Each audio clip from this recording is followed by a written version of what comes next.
Hey guys, how are you all doing? This is the MMA breakdown with my recap of UFC 164, Henderson versus Pettis. Overall, a pretty good card.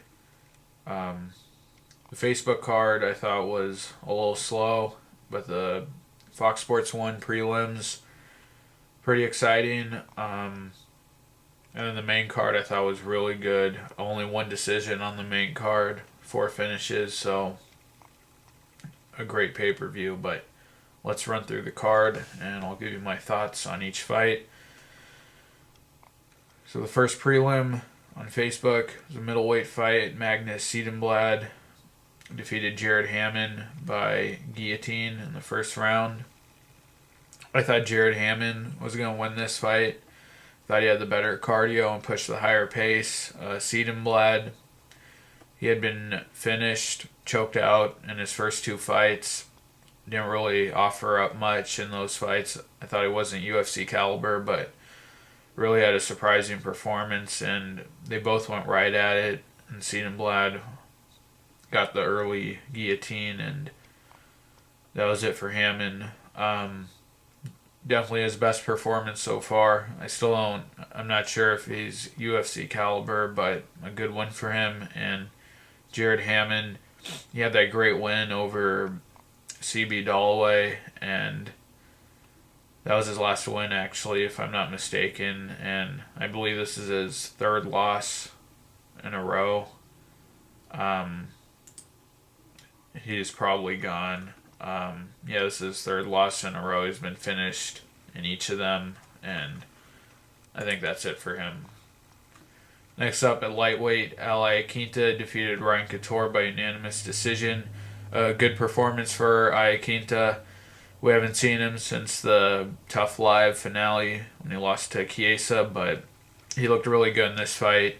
Had real solid striking. Pretty methodical. Never really went in for the kill, but he was putting a lot behind his punches. And Couture, I think he had landed a flying knee at one point. Was able to land a few strikes, but pretty much dominated in the striking department for the whole fight. I think Iaquinta is a guy to keep your eye on. I'm not going to say he's a serious prospect yet, but he definitely has talent. I'd like to see him use more of his jiu-jitsu game. And Couture, I think they might keep him around for another fight, but I think that might be it for him.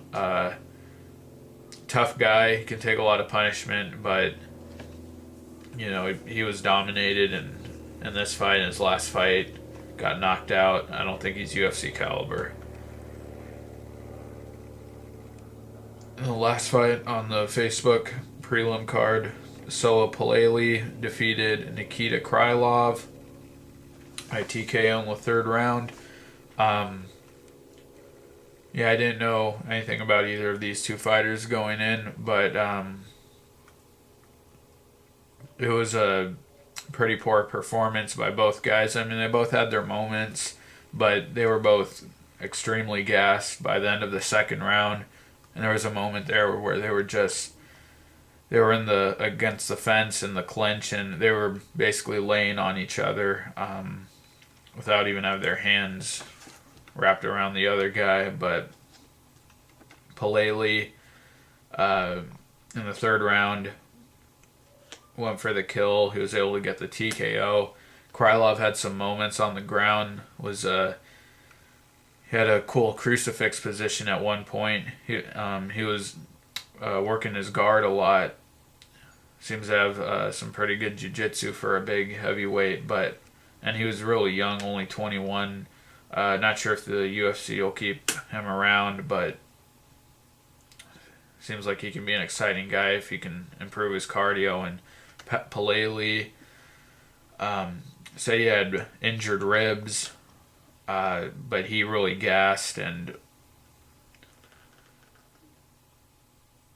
wasn't that impressive of a performance by either guy. But Paleli pulled out the win, and I don't think he's going to move up the ranks in the heavyweight division at all. On to the Fox Sports 1 prelim card. Chico Camus defeated Ho Kang by unanimous decision. Ho Kang got the takedown early, and that was pretty much his game plan for the whole fight. Getting the takedown and keeping top control. Chico Camus was showing some really good defensive jiu-jitsu. Kept Ho Kang from getting full mount. Kept him from passing his guard a lot of the time. Every time Ho Kang looked like he would almost get into side control, and Camus would retain his full guard. Showed really good defense from the bottom with his guard. But Ho Kang was on top most of the first round. I think I gave him the first round. Second round, Ho Kang was on top again, and I think Camus reversed him towards the end of the round and scored some ground and pound in that round. I thought could have gone either way. And then the third round, again, Ho Kang was on top most of the time, and I think with only like a minute or so left, Camus got a big up kick, hurt him, got on top, and really went for it with the ground and pound. Judges gave him the decision. I can see it. I gave it to Kang for top control, but yeah, Camus is a tough guy, fights with a lot of heart. I think he said he might drop to flyweight, which I think would be a lot better. Bantamweight, there's just too many tough guys, too many big guys. Yeah, but a good win for him, I guess. Spent a little too much time on his back. He was doing well on the feet also, landed some good strikes. And Ho Kang, second loss in a row. They'll probably keep him around because he's a Korean guy. But, he looked okay, but didn't do much else except hold Camus down. Now, welterweight, Hyun-Gyu Lim defeated Pascal Kraus by KO in the first round. A really impressive performance. I thought Kraus was going to win this fight. He's shown good kickboxing in some of his other fights, but Gyu Lim, this guy just has a great physique. He's really big for the weight class, and was just landing all kinds of punches, anything he wanted, and eventually rocked Kraus after dropping him a few times and was able to finish him off. Great performance, not against great competition, but still, those are two finishes for him in a row, and I'm sure they're gonna give him a tough guy after this, and it was a good performance. Kraus, I believe that's the first time he's been finished in the UFC. I've liked his other fights. I think he has some skills in kickboxing department, but that might be it for him. They might cut him. Next up at flyweight, Tim Elliott defeated Louis Goodnight Gaudino by unanimous decision. I also thought Gaudino would be able to win this fight by making it a brawl and pulling out either a submission or a TKO, but Tim Elliott completely outworked him, outclassed him, outsized him. Gaudino, he was actually on, he's a tough veteran. He was on the featherweight, or the bantamweight, the featherweight and bantamweight season, and he was a bantamweight in that fight, and I remember he got a fight in the finale against Johnny Bedford, and in that fight he was completely outsized, just really dominated on the ground, and he was so small against Bedford, and he dropped to flyweight, and even in this fight he looked really tiny in there. So I think this guy's most in need of a strawweight division more than anyone else in the UFC, but he really got nothing going, just complete domination by Elliott. A good win for him. I like Elliott. I thought he won against John Dodson. I like to see him work for the finish a bit more. Doesn't seem to have much of a submission game. Spent a lot of time on top, but striking and his wrestling looked pretty good. If he can get a win over another top guy at flyweight, he could easily be in line for a title shot. He could fight Ian McCall. There's several guys he could fight, but good win for Elliott, although he didn't get the finish. And Gaudino, he could probably have some more fun fights at flyweight, but who knows if he's going to really move up the ranks or just kind of fall in the back of the line. Next up, the last fight on the prelim card, Tbow defeated Jamie Varner by split decision. A lightweight fight. I picked Varner. I thought he'd be able to use his boxing a lot more, but Tbow in the first round got the early takedown, and Varner could not get up from bottom. That was the deciding factor in this fight. The third round, Varner really turned up the heat. Was really going after it on the feet. Was a lot more aggressive than in the previous 2 rounds. And this round, I think he did get taken down, but he managed to reverse Tbow, and he was on top for the rest of the round. I can't remember. I think he actually dropped Tbow on the feet, and then he ended up on top. But he had a lot of time to work, and he got on top of Tbow, went to the ground with him, and tried to finish with ground and pound. I thought that was really dumb decision. I thought he should have stood back up, forced Tbow to strike with him. I think he could have finished him off on the feet. He was really going after him, but he just rode out top position for the rest of that round and lost the decision. But the first and second round, Tbow got on top of Varner, and he just couldn't get up. Tbow won with his wrestling. Not very exciting. Tbow, a lot of times he just grinds out decisions. He can have an exciting finish here and there, but a lot of times he just wins on points. His fights can be kind of slow. He's a longtime veteran in the UFC. I think he's the youngest guy to have 20 fights. Good win for him over Varner, but I think we've seen he can't really get past the elite guys in the division. Varner, disappointing loss for him. I was excited for this guy coming into the UFC and knocking out Edson Barboza. He even has a win over Gallard, so we know he can beat dangerous guys, but this was a bad loss for him, I think, especially just getting out-wrestled like that. I don't know if he can put together another big run, get closer to the title. And Tbow, he moves on. We'll see who they give him next. Now onto the main card, which was very good. Featherweight, Dustin Poirier defeated Coke by unanimous decision.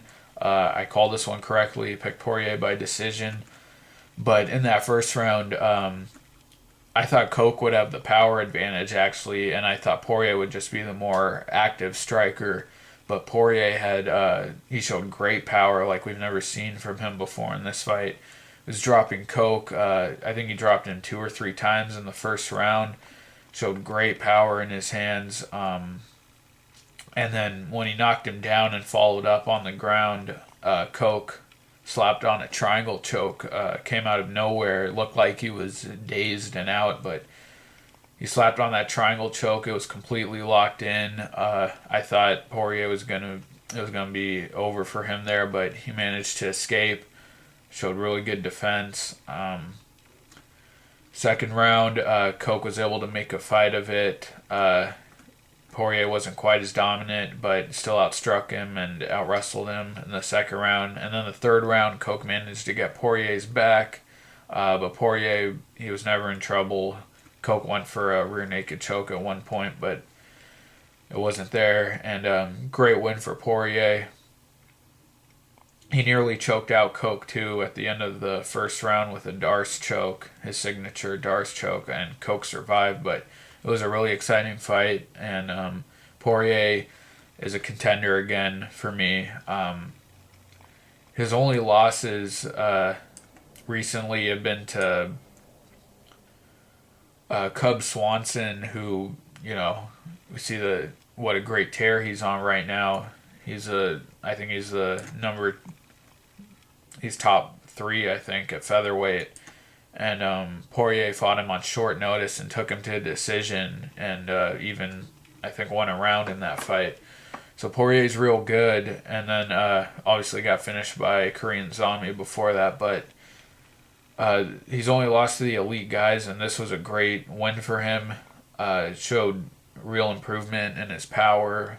I'd like to see him get an elite guy next. I think he could fight Edgar. Really anyone. He could even fight Lamas, but great win for him. I'd like to see him fight another elite guy and hopefully fight for a title shot after that. Great comeback win for him. Next up, heavyweight Ben Rothwell defeated Brandon Vera by TKO in the third round. I thought Vera would win this fight, although I don't trust Vera anymore. I thought his fight against Shogun was terrible. Showed really bad cardio in that fight. But Brandon Vera looked good early. Was hitting Rothwell with some good strikes. But Vera's game plan was stick and move for the first round, and he kept that up for the rest of the fight. Rothwell realized that he wasn't gonna plant his feet and try to put him away. He just kept on sticking and moving the whole fight, and Rothwell in the third round came alive, did this crazy head movement, looked like he was dancing and just charged forward, didn't let Vera get away from him, eventually got the knockout. Good one for Rothwell because Brandon Vera is a big name, but I didn't feel like it was a win over a top guy. He called out Travis Brown. It would be an exciting fight. I don't think he deserves it, but we'll see. He could also fight, I think a better fight would be Stipe Miocic. And Brandon Vera, too bad for him. The guy was great in the UFC early on, and he's just really regressed. I remember when he fought Elliot Marshall, nearly getting knocked out by him. Although the Shogun was a brief moment of redemption, still got knocked out though, and I don't see what he has left to offer. Next up at featherweight, Chad Mendez defeated Clay Guida by TKO in the third round. I was guilty of this too, but I thought a lot of people were really counting Clay Guida out. I thought Mendez, I didn't think it would take him that long. I thought he'd be able to finish him in the first round, but Mendez was pretty methodical. But Clay Guida, I think, deserved more respect going into this fight.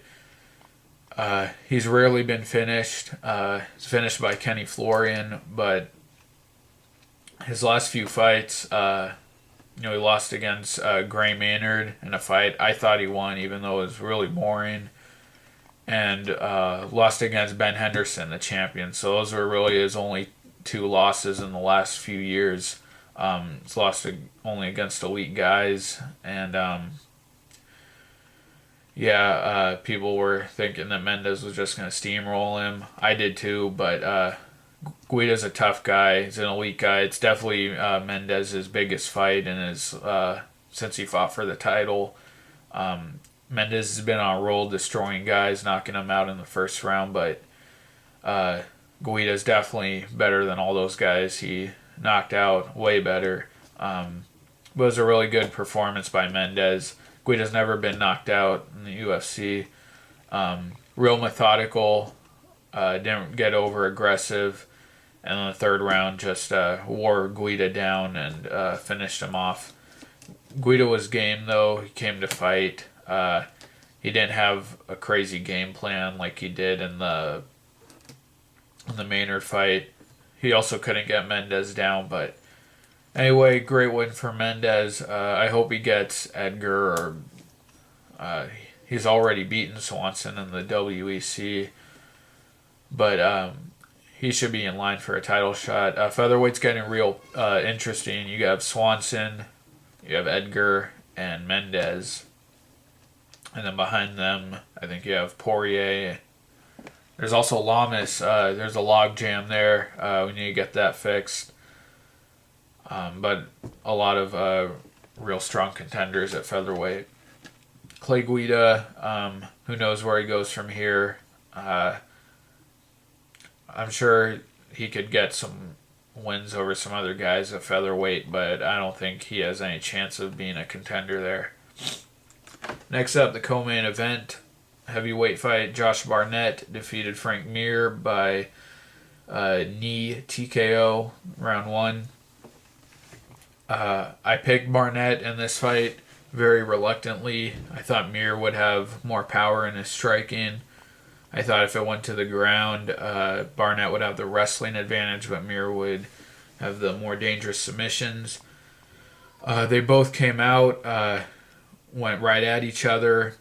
They were both striking. Both of them landed some good punches. But Barnett, he got the tie clinch, the one hand, and held Mir up against the fence. Kept working his strikes and eventually landed a big knee that put Mir down. And Mir protested the stoppage, but I thought it was fine. Real dominant win for Barnett. I think he realized in that Cormier fight against Mir that Mir could be held up against the fence easily. And Mir's had that problem a lot in the Shane Carwin fight. He was held up against the fence.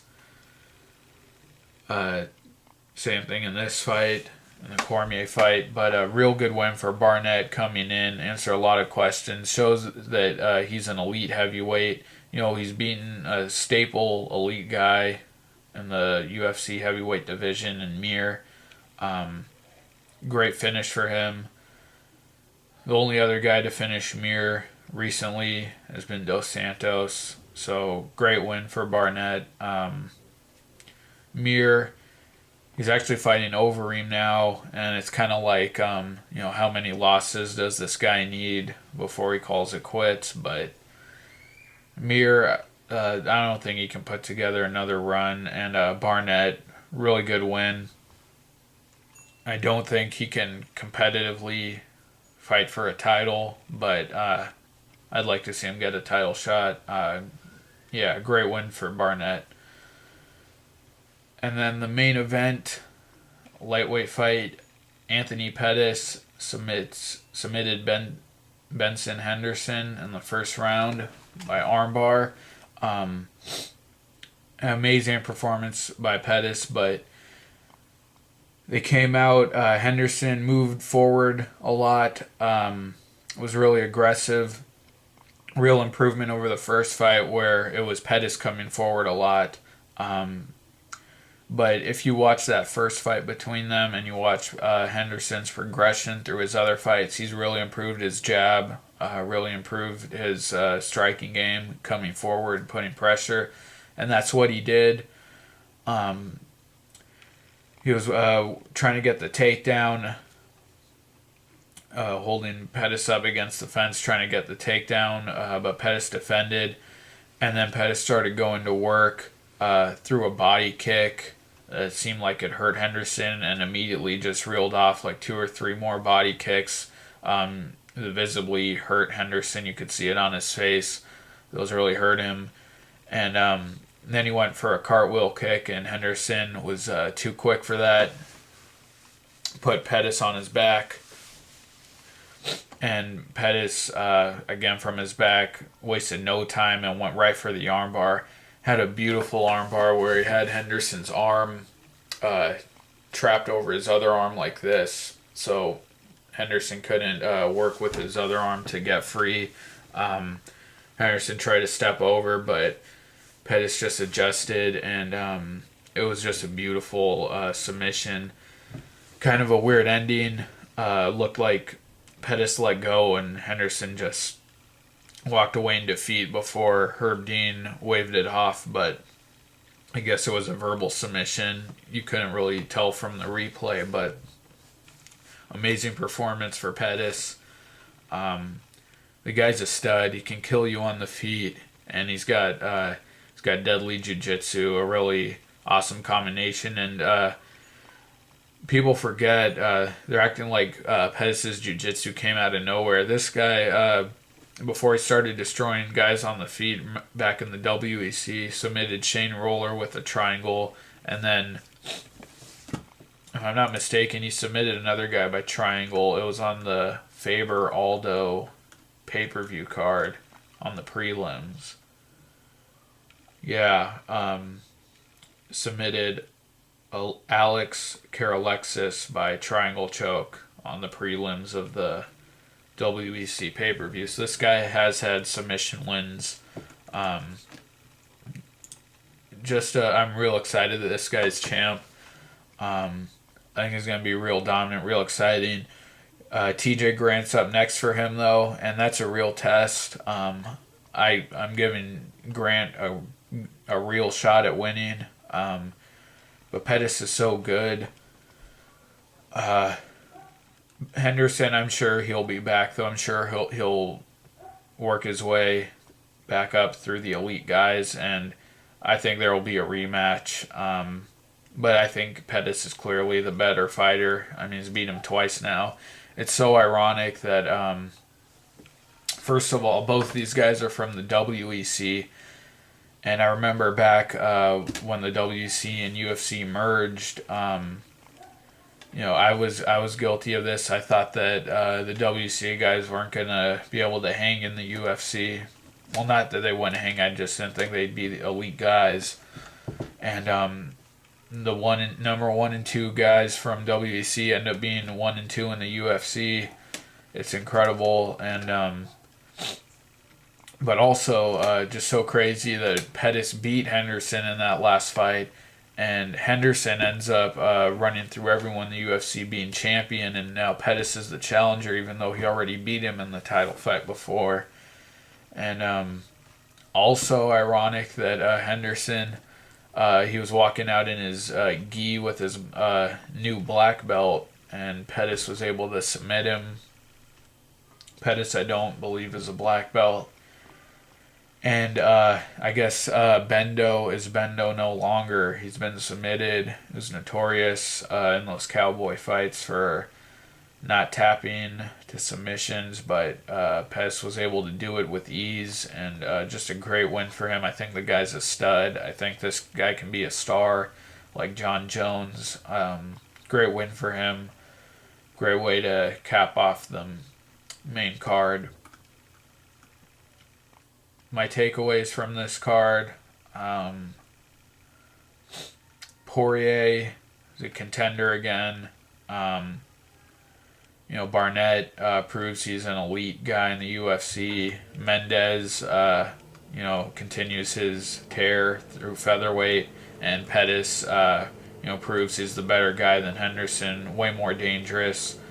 Henderson, I think, it's going to be real important for him to come back and show that he can be dangerous too. I think he's going to have to fight some elite guys and show that he can really finish them for people to believe that he can have another shot at beating Pettis. But pretty good card overall. Pay-per-view card was great. And so that's my recap for that. Check out my recap for UFC Fight Night 28, Bader versus Teixeira, and I'll be back at the end of the month with my predictions for UFC 165, Jones versus Gustafsson. Take care, you guys. See you later.